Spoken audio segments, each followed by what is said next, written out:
Muchos conocen la leyenda de Kratos, el mortal que se convirtió en Dios y que derribó los muros del Olimpo. The whole idea behind it is how to go from an unknown hero to a god.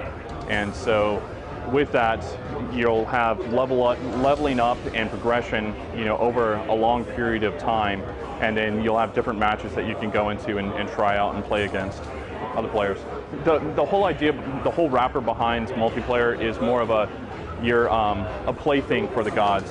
So if you look at Greek mythology, they're constantly messing with mortals, and so making sure that we can bring that through to the multiplayer, so that you're aligning yourself to a god, and then from there, mid-match, you've got different weapons or different pickups that the gods kind of throw in as wild cards, because you're basically their playthings.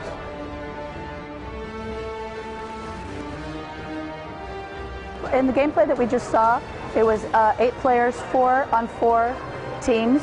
The gameplay is one team needs to capture their domination points so they can take control of the giant megalops, the giant cyclops in the background.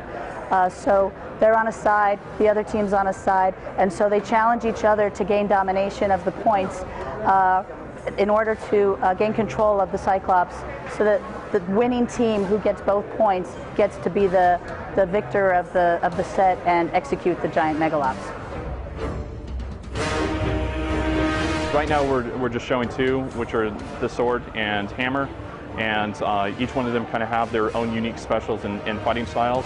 And then you've got what we would call basically rock, paper, scissors, for the basic combat. So I can read what you're doing. I know that move's unblockable because I can see a certain glint, and that glint is carried through to the sword, to the hammer.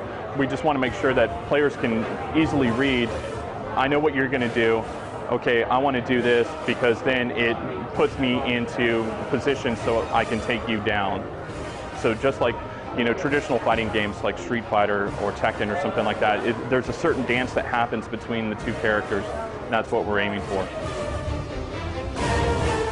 How we wanted to get into the players' ability to customize their character is, as Kratos aligned with Ares in God of War 1, the players for God of War Ascension multiplayer will be able to choose a god to align with, and with that god will come special weapon skins, special moves, just general. That's what they're striving for, is basically their allegiance with that god. We're working on a number of different game modes, and like I said, from 2 to 8 players. Some of the modes will be one-on-one, so rather than team, those are the game modes that we're working on along the way.